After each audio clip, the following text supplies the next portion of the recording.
Hey, Jacob Lewis here, executive producer of the show. Once a month, Lee and I sit down and talk about what we've learned working on the show and from our guests, and we put that out for our subscribers to NSE+. It's $5 a month. You get an ad-free version of the show, plus these bonus episodes with a really deep dive on habits and practices that we've learned from our guests.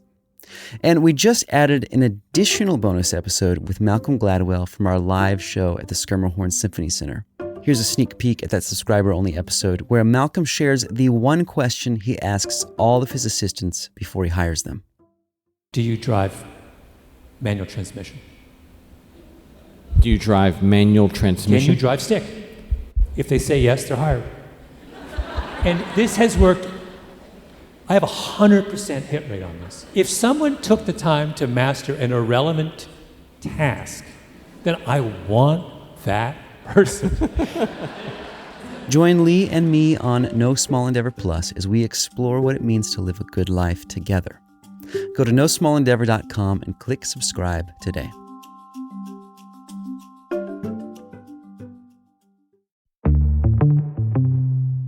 I'm Lee C. Camp, and this is No Small Endeavor, exploring what it means to live a good life. Awe. Awe is the feeling we have when we encounter vast, mysterious things. That's Dacher Keltner, psychologist at the University of UC Berkeley. He's talking about awe, that's A-W-E, awe, an emotion which he has spent a large part of his career studying. Brief doses of awe help your heart, your immune system. They help your stress. They help your reasoning. They help you with your relationships. Today, what is awe? What does it do for us, and how can we live lives in which we encounter it regularly? Awe is so urgently needed for this moment. It leads to wonderful actions, for the most part, of sharing and cooperation, and pretty good news for our times today. All coming right up. I'm Lee C. Camp. This is No Small Endeavor, exploring what it means to live a good life. If you're a regular listener, you know I'm a college professor from my day job, teaching theology and ethics, and I'm always fascinated when substantially different disciplines of study point us toward common practices. Various faith traditions would point us, for example, toward practices of compassion. Turns out that research in the social sciences, as well as biological and evolutionary science, also point us toward the importance of compassion. Today's episode provides another instance of such cross-disciplinary findings. It's quite expected, really, that various theological traditions point us toward awe, A-W-E, awe. And our guest today, Dacher Keltner, a psychologist at UC Berkeley, has spent much of his life studying emotions, with a large part of that work focusing upon the emotion of awe. You'll hear him define awe as the feeling of being in the presence of something vast that transcends one's current understanding of the world. We will dive into the fascinating new scientific research around awe, which includes a vast taxonomy of all kinds of emotional experience. And Dacher will share with us a helpful framework to cultivate awe in one's own life, the benefits of which he claims are enormous. Here's our interview. Dacher Keltner is professor of psychology at the University of California, Berkeley, the faculty director of UC Berkeley's Greater Good Science Center. He's a renowned expert in the science of human emotion and studies compassion and awe, how we express emotion, and how emotions guide our moral identities and search for meaning. His research interests also expand issues of power, status inequality, and social class. He's the author of The Power Paradox and the best-selling book Born to be Good, and the co-editor of The Compassionate Instinct. His latest book, which we're discussing today, Awe, is a national bestseller. Welcome, Dacher. It's good to be with you, Lee. It's great to be with you. I've been looking forward to this conversation for a long while and grateful for you taking time to be with us. So you say in the introduction to Awe that you've taught happiness to hundreds of thousands of people, and yet at the same time you acknowledge that you've been pretty anxious for much of your life. Talk to us about that. You get right to it. Yeah. There are so many ironies in our careers, and one of them is that I teach happiness online to tens of thousands of people, teach it at Berkeley, teach it in various contexts, and people think it's easy for me, but it's actually very hard. And that's because Genetically, there's enormous amounts of anxiety running through my mom's side of our family. It hit me at different stages of development when I was 13 and then when I was 30 and moved from my first job and had more panic attacks than, a sample of 100 Americans. And so, yeah, it makes it all the more gratifying and a form of inquiry to teach happiness, because sometimes what I teach feels like a mystery to me, personally. Yeah. And so it touches me. And I feel its effects too, to really go into the deep inquiry of what it means to have a meaningful life. Yeah. I relate to that very much. As I think I've told you, I've been teaching a class for undergrads called Joy in the Good Life that started out of a consultation at Yale with Miroslav Volf a number of years ago. But part of that for me has been precisely kind of the same reason of, I remember I got treated for my first treatment for anxiety was an ulcer when I was like in 7th grade. And so, I'm wired very seriously for the anxiety. And I tell my students, I've been wired for anxiety, and similarly for me on my mother's side, and that it's not easy for me either. And, but it's fascinating that so much research that's being done and the kind of work that you're doing and others that are doing in the social sciences and the sciences, hard sciences, is just so fascinating. So anyway, thank you for that. And thank you for your willingness to kind of be open about the relevance of that to you. I think it's important. Yeah. So you say, I've taught people about finding the good life, and we'll talk about awe then for much of our time together. But I'm wondering if you could talk more about what has been central to you in your teaching on helping people find what you're calling a good life. Yeah. Well, I'm teaching it right now. I look at the field of well-being, and there are different theoretical frameworks, Carol Riff's, Martin Seligman's, that drill it down to 5 to 7 kind of core themes to find happiness and meaning and good health. And for me, I really reduce it to a few things. One is what 18th century philosophers called the moral sentiments, our virtues, our intuitions. Just these deep intuitions that so many contemplative traditions like Taoism, Buddhism, Romanticism taught us to go in search of, compassion, awe, gratitude, a feeling of common humanity and empathy, love, a sense of wonder. And so that's the first part of how I approach it, is to get people to really trust their bodies, their feelings, these ancient crafted by evolution intuitions about how it can be a good human being. The second is sociality, is just cultivate an ethics of connection and a sense of cooperation with people, of friendship, of common cause. 40% of Americans feel lonely right now. They don't have enough connection. And so there are actionable ways to do that. And then the third is, how do you handle stress? How do you, practice meditation techniques and tell stories and look at visual art and music in ways that, like you and I, feeling a lot of stress early in life, how can we make sense of it? How can we grow out of it? How can we take the hardships and turn them into wisdom? And it's really dynamic. It's all the approaches don't work for everybody. You got to find your particular menu in a way to go after meaning. Yeah. Yeah, that's one of the things I found so interesting in a lot of the scientific studies around this, is that the multifaceted nature, and it's kind of like what you all keep doing for us, is giving us a sort of tool. And I'll describe it this way to my students. You get this kind of rich toolkit, and you get to explore and see which of these works best for you, and it'll work differently for different people. Yeah, such an important lesson too, right? Just to find, you may be a body person and love yoga. You may be a sacred text person and love big ideas, and that's the challenge. You've also done, as I understand it, a lot of study about shame and embarrassment. Yeah. Talk to us about how that fits into your larger project.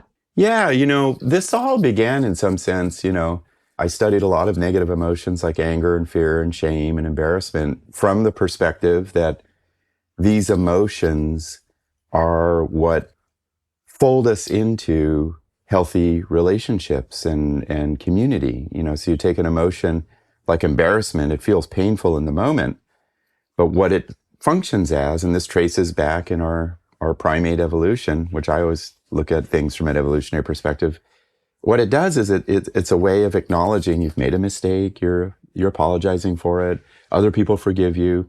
So it serves this vital function of bringing us back into the fold when we've violated social conventions. Shame is deeper and gets more problematic. It's about moments, times of life when we don't live up to the ideals and the aspirations we hold dear, right? And you're like, this is the kind of person I want to be. And look what I've done, and I feel ashamed.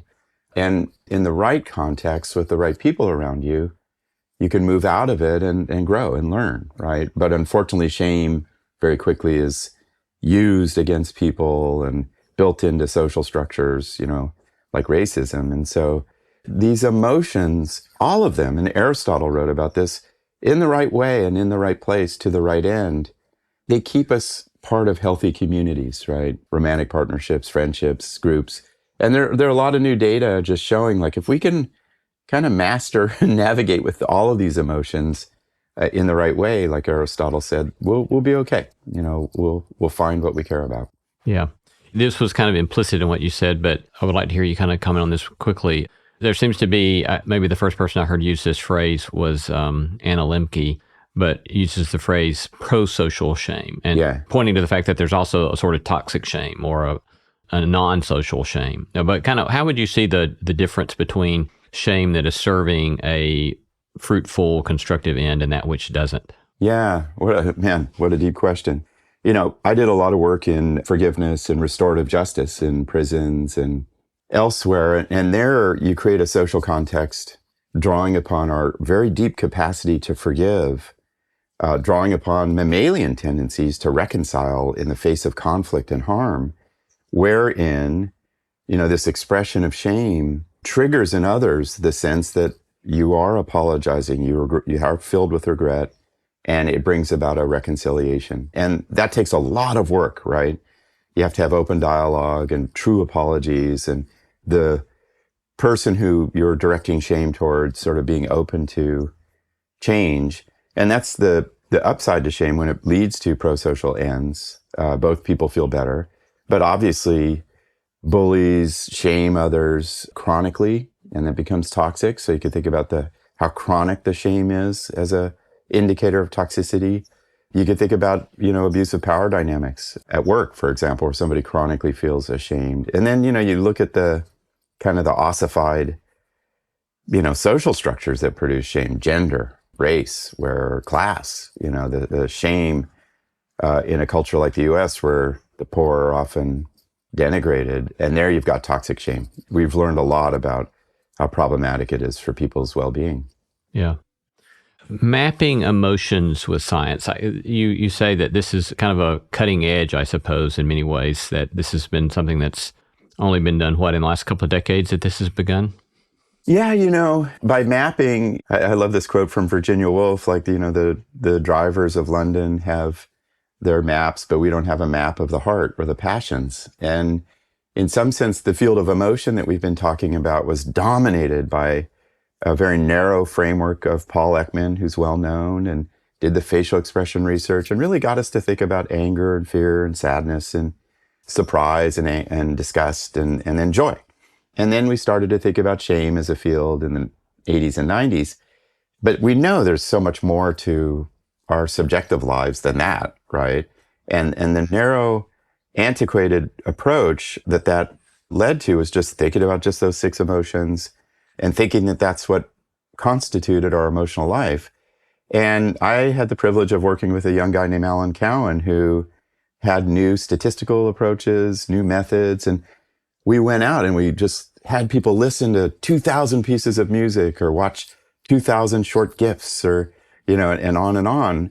And with new approaches, we came up with a much richer map of emotion. And our listeners should go to alancowan.com and check it out because 27 kinds of experience, like admiration and awe and adoration and amusement and absorption are all really close to each other, but distinct, right? You can pull them apart. Fear, terror, horror, which you ordinarily would just gloss over with one term, are actually really distinct subjective states.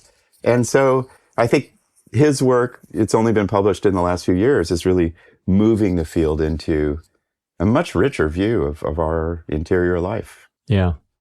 And then that those are distinct subjective experiences or realities. And does this also show as distinct in a sort of neuroscience perspective as well? Yeah, so our discoveries of how many emotions we can communicate with a voice, which is about 25, I can go, huh, oh, really advanced with this new understanding of the richness of emotion.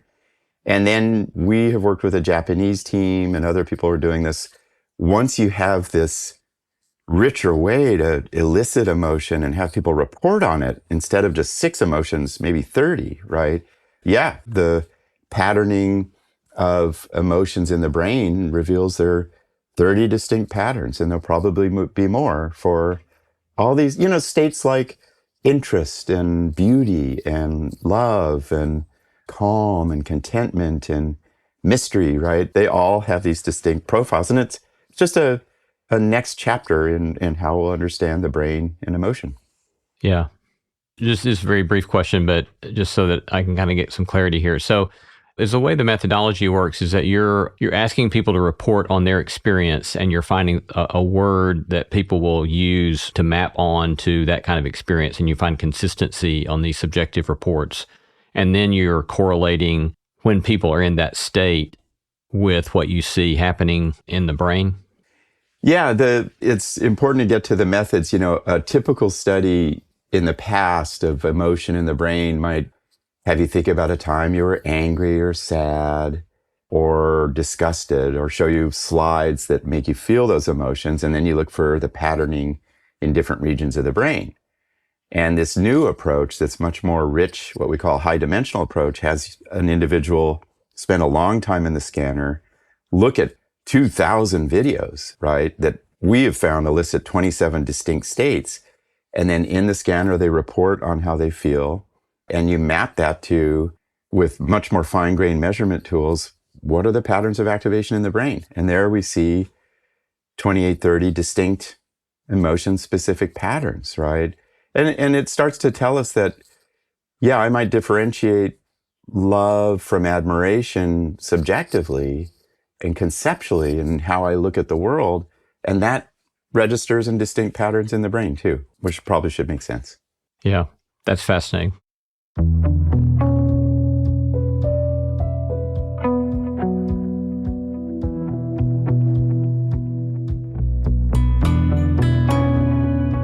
You're listening to No Small Endeavor and our conversation with Dacher Keltner. I love hearing from you. Tell us what you're reading, who you're paying attention to, or send us feedback about today's episode. You can reach me at lee@nosmallendeavor.com. You can get show notes for this episode in your podcast app or wherever you listen. These notes include links to resources mentioned in the episode, as well as a PDF of my complete interview notes with a full transcript.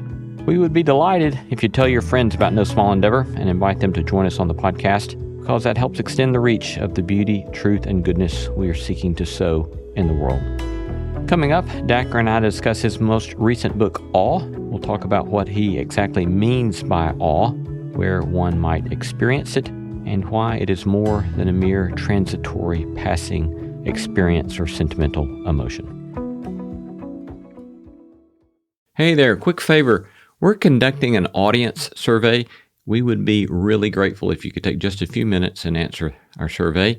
Please visit survey.prx.org/no-small-endeavor. That's survey.prx.org/no-small-endeavor. Would love it if you'd go take that survey today. Thanks. So now you say in this most recent book that you've turned more recently to the study of awe. So give us kind of a big picture of some of the main things that you've learned in the study of awe. Oh, it's been astonishing. As I did my scientific career, I kept thinking like, God, we haven't studied why people, are moved to tears by music that well, or spirituality, or the extraordinary changes that I've experienced backpacking with my daughter, right, in nature. And all of those experiences felt like awe to me.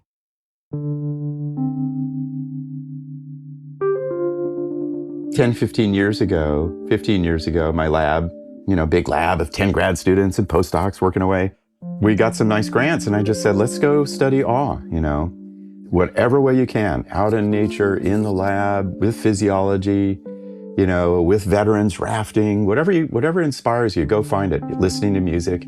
And I think there are a few real highlights. Given that we're about to spend so much time talking with Dacher about awe, I thought it important to pause to let Dacher tell us what exactly he means by the emotion of awe. Awe is the feeling we have when we encounter vast, mysterious things, for the most part. First thing is we feel awe in response to what I call the 8 wonders of life, which is the moral beauty of people, nature, collective moving in unison or effervescence, art, music, spiritual contemplation, and then big ideas, right? Like God, quantum physics. And then really interestingly, life and death, the cycle of life. These categories are so central to Dacher's work on awe that they bear repeating: moral beauty, collective effervescence, nature, music, visual design, spirituality and religion, life and death, and the one he did not mention there, epiphany. So we have 8 wonders that lead us to feel awe. We can measure awe. A lot of people didn't think you could measure it. It's, goosebumps and tears and warmth in your chest and, the sense of being humble and small. Well, these are all very, vocalizations around the world. Whoa, So we can measure it. It's not beyond science. Third thing is what I called everyday awe in the book, Lee. It really caught me off guard that we would study people every day and see if they had had an experience of awe in different parts of the world. And people are feeling awe 2 to 3 times a week on average. It's around us. And then, why I wrote the book is it's so good for you. It is these brief doses of awe help your heart, your immune system. They help your stress. They help your reasoning. You become a sharper reasoner. They help you with your relationships, experiences of awe. And so, the part of the spirit of the book is like, let's look at this mysterious emotion together, but let's put more of it into our life. That's fascinating. Yeah, so I want to dig into a lot of those kind of things. But let's dig in just briefly to the very last one you did. And expound just a bit more on kind of the health and well-being manifestation or aspects. I'll start with 2 findings recently from our lab. We took veterans out rafting, awesome trip for a day, half a day. And what we find is a week later, because of awe, through this rafting, they have a 32% drop in PTSD, which is a very hard condition. Just recently, we published a paper where, medical doctors, nurses, during the peak pandemic, chaos in the hospitals, 30% understaffed, 1 million people dying without their families.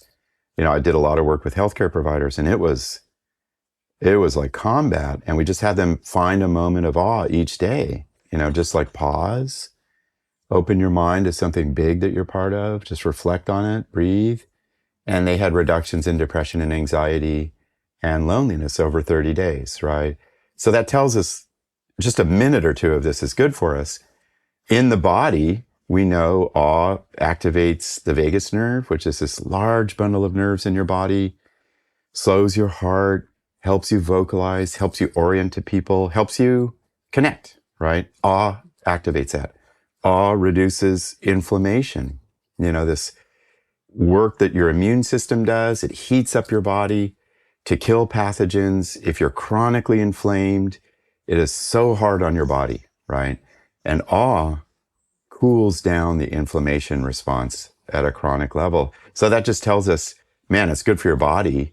And then, I think the big story psychologically is there's Jean Twenge and others have made the case that all of this self-focus of our era of ruminating about the self, taking photos of the self, comparing me to other people online, that really plagues our young people today. Awe takes us out of the self. It quiets down the self, even at the neurological level. And it prompts you to think like, what am I part of that's bigger than me? That spiritual systems have done a good job of getting us to think about. But awe does this as well. Like, wow, I'm moved by this music. Why? Like, what themes of life does this speak to me about? And awe does that work for us in the moment. So let me ask about this. And you talk about these, I think it was 8 ways that people experience awe. I was especially moved by your description of the way in which our observation of moral beauty can move us towards awe, that seeing other people's courage, kindness, strength, or their overcoming can move us towards that. What are ways that you have seen that, either personally, or what are ways that you have seen that in your research? Oh my goodness. The finding on moral beauty caught us off guard in the lab. We studied 26 countries. We asked people to write stories of awe, just their own experience, not a scientist telling them what to say, but their own experience in countries from Mexico to India. And, I was expecting nature and spirituality, and in came the findings that what we called moral beauty, that other people's, everyday people, how they give, how they sacrifice, how they stand up to abuses of power, how they risk their lives courageously, how they overcome obstacles. I remember this incredible story of a son writing about his dad, and his dad grew up in poverty. Parents died young. He married this wonderful woman. They had a bunch of kids. She died young.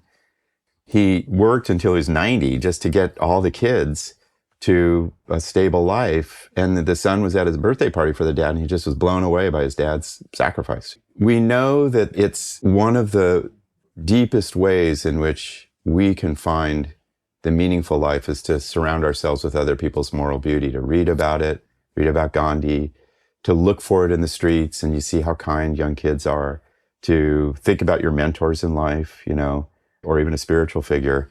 What that does is it leads us through this pattern of awe of like, man, this is what I really care about then. It moves my body, it moves my mind to think about ways to emulate the virtuous acts I've seen. And, once that finding started to come in, I started to think, and I hope our audience is, about where do I find my experiences of moral beauty? And for me, in part, it was this work I did in prisons through restorative justice.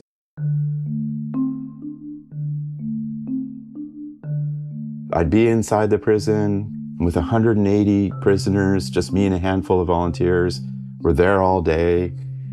These are guys who've had the hardest lives, many of them have killed people, and watching them try to seek forgiveness and redemption and better their lives.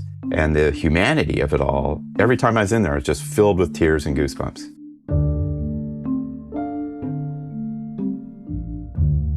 And I was like, why is that? What is this, And it was moral beauty, just the urge for these prisoners to overcome their pasts and seek forgiveness. So that's one example. And suddenly, it's a great exercise to think about, where else have I found this? How have I found this in literature? When I first read the brothers Karamazov and I encountered Alyosha Karamazov, kind of a Christ-like figure, I was like, this guy is like, it was my first encounter with a saint in a way. So, it's a great exercise for us all personally to think about, where do we get moved to tears by other people? Your mentioning of the saints, there's that old line, it's at least attributed to St. Francis, but it points to your point here where he said, preach the gospel at all times, and if necessary, use words. And so it's that sort of, you're pointing us to kind of the moral exemplar as kind of perhaps being more significant in moral formation than texts, which of course, those of us in academics, we love our texts, and for good reason we love our texts, right? But yeah, there's this sort of sense of, I hear you saying maybe that's not the primary way that most people get formed, their moral compass gets formed. It's such a bold hypothesis, Lee, but I think that, I wish we had empirical data on it, but this new movement of moral exemplarism, like you're saying, that the real way in which we define our signature moral concerns and how we discover our signature virtues may be through just being with other people, It was interesting to me as I was reflecting, writing this book, like, God, why do I love working with people impacted by the justice system, and former prisoners? And then I was like, oh yeah, I remember my mom coming back when I was a kid, and she had taught English writing in a Folsom prison close by. And she showed me this photo of the faces of the guys she taught. And I was just like, that was as vivid as any, key passage in Lao Tzu or Buddhism. So I think it's worth thinking about very broadly, like maybe that's the key to kind of guiding us morally, is to be around people of beauty. In this, I think it's in this a similar section where you talk about everyday reverence. And you have this line where you say, subtle is everyday reverence. Let me just read this passage because I think it's beautiful and very helpful. You say, subtle is everyday reverence, how we shift our speech with compliments, solicitous questions, and indirectness to show respect for others. We momentarily shrink the size of our bodies in a subtle head bow or slouch to the shoulders to convey reverential deference. With a simple warm clasp of another person's arm, we can express gratitude and appreciation, activating oxytocin release in the vagus nerve in the recipient of our touch. So I love that. So tell us a little bit more about politeness, social kindness, respect, these kind of so-called soft skills, and how that works into your research. Thank you, Lee. Thanks for noticing that. I have devoted a lot of time to thinking about that, and it doesn't, it's just because it's so subtle and nonverbal and hard to describe, it doesn't have the reach in my field as, practicing gratitude by writing your blessings or so forth, which feels like textual and strong. Yeah, it is a human universal in language and then how we comport ourselves around other people, by which we show deference and respect and reverence for other people, right? We show it in our tone of voice. We show it in linguistic constructions by which we acknowledge other people's perspectives and the intelligence of their perspectives. We show it in what I've studied, grateful patterns of touch, just the pat on the back, right? We show it in our posture of, it's so interesting when you look at, images of the Buddha or other saints, or saints, they often have a very modest demeanor, humble demeanor, which recruits these same processes of like smallness, self-effacement, orienting towards other people.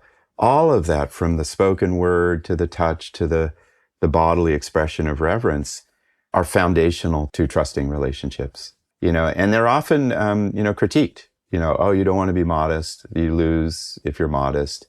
Self-effacement's bad. Who would care about humility? But thankfully, it's coming back, I think. And it has such deep roots, and it's a way that you can always embody these ethical principles, right? Of like, I love the idea of respect. Well, what do I do when I go to work? Well, here are a set of things to be thinking about to orient with reverence.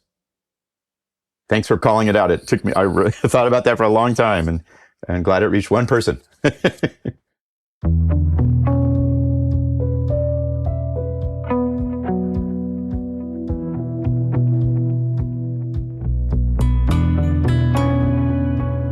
You're listening to No Small Endeavor and our episode with Dacher Keltner.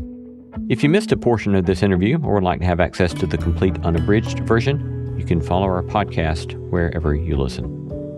We're going to take a short break, but coming right up, more places to find and experience awe and why we in our cultural moment could use more of it in our lives.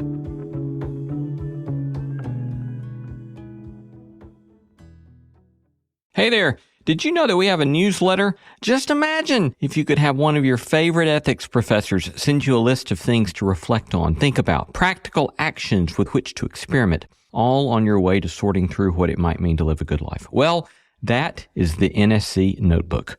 I riff on themes and topics related to the show and our guests. Sign up for my NSC Notebook today at nosmallendeavor.com/newsletter. You also talk about, you alluded to this, I think briefly, that collective effervescence is another kind of place that people experience awe. So first define that, and I guess that comes from Durkheim, right? Yeah. But define that for folks who are unfamiliar with it, and then what you've learned about that. Yeah, thank you. It's one of my favorites, Collective effervescence is Emile Durkheim is this French sociologist who is studying religion in different parts of the world. And he really felt that the core was feeling, much like Emerson and William James did, that this was the core. And in particular, the feeling that arises when you start moving in unison with other people, you start making sounds in unison with other people, you start sharing attention and awareness, you're sort of all looking at the same thing, and then certain kinds of symbolic thought and ideation emerge in collective effervescence. But the feeling of it is this electric, bubbling feeling of like, wow, we're all together and we're excited and awestruck. And I think everybody's had experiences of that. And so what we were lucky to discover in our study of 26 countries as people wrote these stories of awe, is collective effervescence has some classic forms, rituals and religious practice. Singing together is, people started coming to me from choirs, like, we just start singing together and we were crying, and it feels like a spiritual moment. You may have had, Lee. Dance, there's a whole new science of dance, of how, just moving your bodies together. Suddenly you feel this deeper sense of common humanity. And then very interestingly, sports, gathering for sports, cheering teams on, playing them, getting lost in the moment. And when you try in any way to get a group of, say, 100 people to share awareness and get on the same page and feel together, it's hard. Yeah. And here's, sport and singing together and moving together through dance or whatever the case may be, does it really quickly. And it's powerful. It has this wonderful effect on us. I think it's wonderful too. And as you were talking, I'm flashing back because I come from a Christian tradition that traditionally practiced a cappella singing. And so you've got people practicing 4-part harmony singing. And so I remember as a child, I'm 5 years old, but being taken up in a moment where you've got 150, 200 people who are pretty decent at doing 4-part a cappella singing. And it's just amazing, and it kind of can catch one up in that. And then getting to do our live shows in Nashville, we have these incredible Nashville musicians, and to watch the sort of effervescence that happens among them and then people watching them and listening to them, it's an amazing sort of experience. I was just teaching this, and, a couple of observations, like to produce sound when you sing, every human vocal apparatus produces a unique signature of sound. So it's your identity, but then it goes out and merges with everybody else's identities. It's almost like Hinduism and Atman and Brahman and the merging of my soul with collective soul. And then this mom talked about, she's like, I'm embarrassed to say, but my daughter had this extra ticket and I got to go see Taylor Swift. And I mean, it's one of the great moments of collective effervescence where 50,000 people, 70,000 people are going, they get to sing a special song with Taylor Swift. They're all together. They're sharing these bands. It's a transformative moment, and in my view, a good thing to have this. Yeah, that's the other place I flash back to was I grew up in Alabama, and my grandfather was a graduate of the University of Alabama. So when I was a kid, we would go to the Alabama games. At that time, they were still playing in Birmingham. Yeah. And you talk about collective effervescence, and especially on a cook-off when you've got, 80,000 people shouting "Roll Tide Roll" during the kickoff. It's amazing. And then going to Notre Dame as a grad student and the sort of football experience, again, this collective effervescence is just... Yeah, and we shouldn't, we often sort of think they're lesser forms of transcendence, but I think the science of awe tells us like those are, those collective effervescent experiences at sports date back to the ball court games and Mayan traditions, the Olympics. I mean, this is a deep tendency that's worth bringing into our lives. Yeah. Another place you talk about people experiencing awe is in nature and music. Any quick commentaries on either or both of those? Yeah, and these are the most intuitive in some sense for a lot of Western Europeans. Like the thing about nature is, people are like, wow, the Grand Canyon or the Rockies, the big stuff. But it's also the everyday nature, the gardening, the watching flowers, the looking at clouds, pausing and slowing down. And I think there are a couple of things that are really remarkable from my perspective. One is the power of nature. Ming Kuo has a new review out, 21 pathways by which nature is good for your nervous system, for your cells and your brain and your vagus nerve and your immune system. So who is that again? Ming Kuo, Kuo, I think 2015. So the power of nature really needs to be appreciated. And then the other thing, and like Dr. Yuri Solidwin's been writing about this in her thinking about ecological belonging, that we are part of nature. In some sense, Emerson in his writings on nature got to this as well, where he was saying, as does Dr. Yuri Solidwin, like, we are part of nature. Our minds are nature. And Emerson wrote a lot about like our best ideas come out of observing being in the natural world. Ideas like impermanence and cycles, right? And that we're part of things. So let's just remember how good it is for our minds and bodies. And I think that, in writing awe, the big mystery to me, I don't know if we'll ever figure out, is music, and I think we may have to leave it to the philosophers in some sense, because music's pretty tough to study. But well, give me an example of like a moment of transcendent awe in music for you. Oh, so many.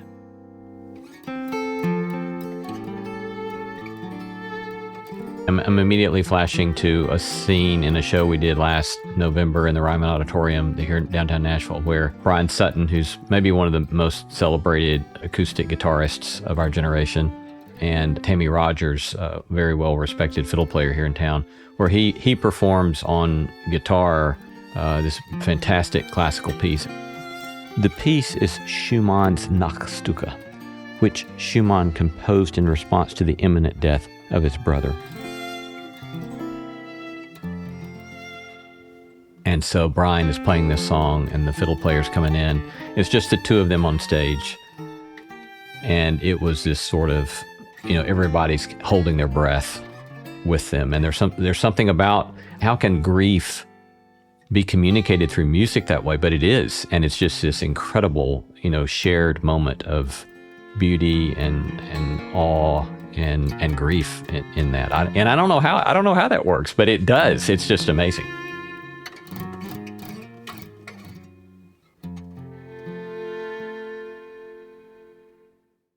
Thank you. What an incredible example. And that's exactly, to me, the mystery of music and awe and transcendence and the sublime is, like, if I get with a big group of people, I see Taylor Swift, I'm rocking in unison, I start getting goosebumps, collective effervescence, sharing it. But the deeper question, in some sense, is how music through sounds conveys these existential themes like loss, grief, love, war, triumph, power, right? Which it does. And Susan Langer, the great philosopher, wrote about that very convincingly. But to me, how that happens is almost beyond science and rational description, right? That I was grieving the loss of my brother, and I went to interview this cellist, Yumi Kendall, and she was performing a John Adams piece, who's a great American composer, kind of a modern contemporary composer, Scheherazade 2.0, and I was listening to it, and I was just deep in the loss of my younger brother Rolf, and really not understanding it. And somehow toward the end of this symphony, or whatever it was called, the violin was sort of this soft sound that was abating, and there were these loud sounds coming out. And I started to understand that the softer forms were sort of fading into non-existence. Like, well, that's kind of the life cycle too, that there's this big process we're part of that quiets us. And I had this new insight into losing my brother. How that happens, Yeah. I mean, it's astonishing that sound waves can yield some of the biggest insights about the meaning of life. It happens all the time. Your example, it's one of the great mysteries of awe that remains, is how that works. Yeah. Thanks for that, Dacher.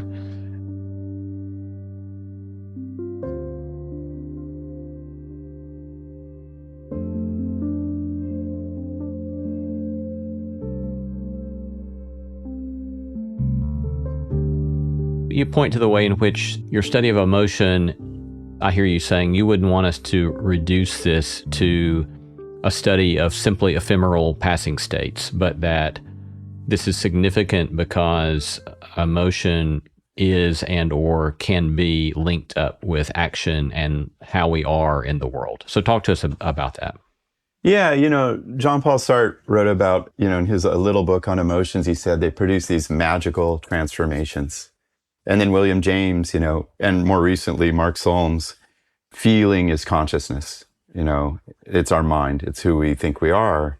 And I think those are right. And so that tells us, like, and Aristotle wrote about this, like, we need to cultivate the right feelings because, and we've done work on this, they really guide how we look at the world in terms of its moral nature and its meaning. And then they animate actions. They point us in directions. If I feel compassion, I am going to tend to need. I will give things away, and well documented. And so awe I think it's urgently needed for this moment. It gets us out of the self, and it makes us see the systems around us that I'm part of, which produces awe. And then I can work on those systems. Oh my God, look at the political system I'm part of, or this, in your case, Lee, like this history of music that's a system, and what are you giving to it, right? Or the ecosystem around us. So it gets us to really notice, like you said earlier, like this is what my life's about. This is the things that it's part of. And then it leads to wonderful actions, for the most part, of sharing and cooperation and collaboration. So pretty good news for our times today. Yeah. That reminds me, or prompts a question. I've seen kind of in doing therapy work or talking to other people who are in therapy work or recovery that there's this sort of push against those who will say, you ought not feel that way. There's a sort of stigmatizing of feeling a certain way. And I think that at one level, that's a helpful pushback, for us not to be so instructive about what other people are feeling.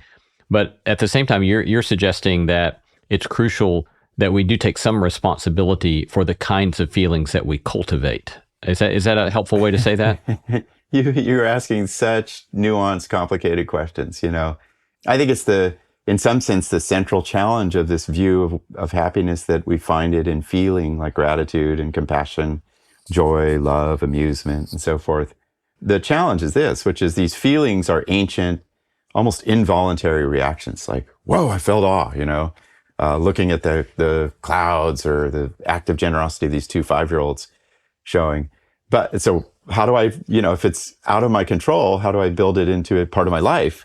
And that's the challenge, And with respect to awe, what I write about in the book is like, basically like, hey, here's an awe mindset, pause and think about big things, try to connect to vast things around you, choose a wonder to immerse yourself in for 5 minutes a day, like music. So yeah, it's just the awe science and certain extensions of it, like conversions in, the study of conversions in religion and the spirit medicine, psychedelic literature gives you the feeling like you just need one and then life works out. And that's not true. You got to continually be practicing this. And the science points the way. Any closing encouragement or exposition on a bit more on cultivating everyday forms of awe for us? Yeah, I'll just say a couple things. First of all, what I love about awe is this kind of conversation, Lee. It's just so rich to, people of different spiritual orientations and the like, really finding common language for what's beyond human understanding and divine mystery in some sense. I wrote this book when I was grieving the loss of my younger brother, which was a devastating experience. I was knocked off the rails. And as I write in the book, I was like, God, I do the science of awe. I'm going to go find it, and it changed my life. And finding it is, just take a moment every day, slow it down, put away your usual labels and expectations, and then observe and breathe and be open to big, vast things, and you can do that. I'm looking at a cactus right now and feeling it. You can look at the sky, listen to music, look at somebody's eyes, watch children play, whatever it is. Just the awe mindset's about slowing down, quieting the voice of the self, and opening up to think about those systems you're part of, or how you would define it. Yeah. And then the second thing is, those 8 wonders those are great ways we can find it. Music, nature, spiritual practice, prayer, big ideas, looking at visual things, and just make it part of your day for a few minutes. And it changed my life. So I hope our listeners will take a look at it and think about moments of awe for their lives. Been talking to Dacher Keltner, professor at UC Berkeley, author most recently of the book Awe, a national bestseller. Dacher, thanks so much for your time. It's been rich, and really appreciate your generosity and all that you've shared with us. Thanks so much. Thank you, Lee. It's been a wonderful conversation.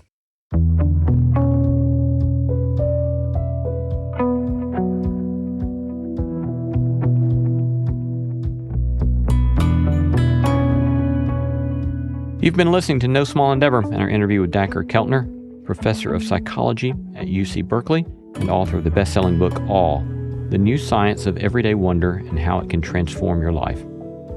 We gratefully acknowledge the support of Lilly Endowment Incorporated, a private philanthropic foundation supporting the causes of community development, education, and religion, and the support of the John Templeton Foundation, whose vision is to become a global catalyst for discoveries that contribute to human flourishing.